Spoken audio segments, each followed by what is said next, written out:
வணக்கம் நண்பர்களே. ஸோ இப்போ தான் பார்த்தீங்கன்னா மதராசியோட ட்ரைலர் பார்த்தேன்.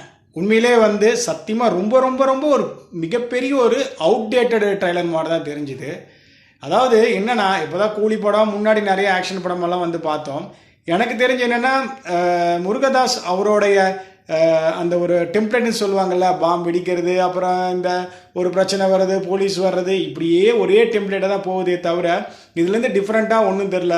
அப்புறம் ரகுங்கிற கேரக்டரில் தான் சிவகார்த்திகேயன் வர்ற மாதிரி தெரியுது. அதே நேரத்தில் என்னென்னா, தன் காதலியை கடத்தி வச்சு அதுக்கப்புறம் நம்ம இவர் வித்யுத் ஜம்வால் வேறு ஒரு டைலாக்கு, துப்பாக்கி எவங்க இருந்தாலும் வில்ல நான் தாண்டா அப்படின்னு சொல்லிட்டு, இல்லை இது எப்படி தெரியுமா இருக்குது, என்னமோ ஹிந்தி படத்துக்கு தமிழ் டப்பு கொடுத்த மாதிரி தான் இருக்குது. ரெண்டாவது என்னென்னா, இந்த படத்தோடைய ட்ரைலர் பார்க்கும்போதே நிறைய சீன்ஸ் ரொம்ப அவுடேட்டட் மாதிரி தெரியுது. அதே நேரத்தில் சிவகார்த்திகேயன் ஒரு விஷயம் வரும், அவன் மைண்டில் ஃபிக்ஸ் பண்ணிட்டானா அதை அவன் முடிக்காமல் விட மாட்டான். அதாவது இந்த டைலாக்லாம் இன்றைக்கி வந்துச்சுன்னா அதை கிரிஞ்சுன்னு சொல்லிட்டு போயிடுவாங்க, கிரிஞ்சு மேக்ஸ்னே சொல்லுவாங்க.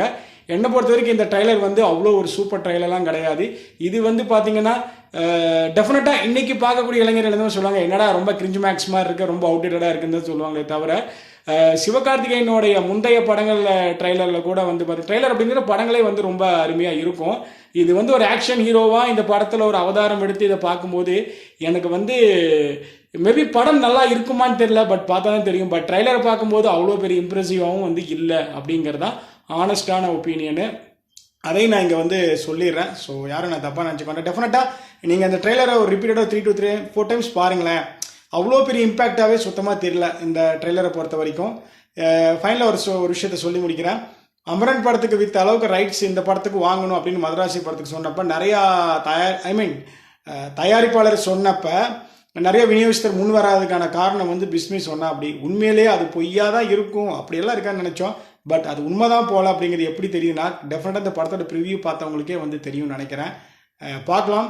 ஸோ எப்படின்ட்டு படம் அதாவது ஒரு அன்எக்ஸ்பெக்டடாக கிளிக் ஆகி வந்துருச்சு அப்படின்னா உண்மையிலே we should appreciate them. But மற்றபடிக்கு படத்தில் அவ்வளோ பெருசாக எதுவும் இருக்கிற மாதிரி எனக்கு தெரில. சரிங்க, நீங்கள் இதை பற்றி என்னைக்கு கேள்வி கமெண்ட்டில் பதிவு பண்ணுங்கள். டீகோட் பண்ணும்போது உங்களுக்கே தெரியும், நிறைய பேர் டீகோட் பண்ணியிருப்பாங்க நேரத்துக்கு. எக்ஸ்தலத்தில் பாருங்கள், பார்த்துட்டு கமெண்ட் பண்ணுங்கள். ஸோ எனக்கு தெரிஞ்சு மதராசி சிவகார்த்திகேயனுக்கு ஒரு மிகப்பெரிய ஆக்ஷன் பிளாக் மூவியாக அமையுமா அப்படிங்கிறது கொஞ்சம் டவுட் தான்.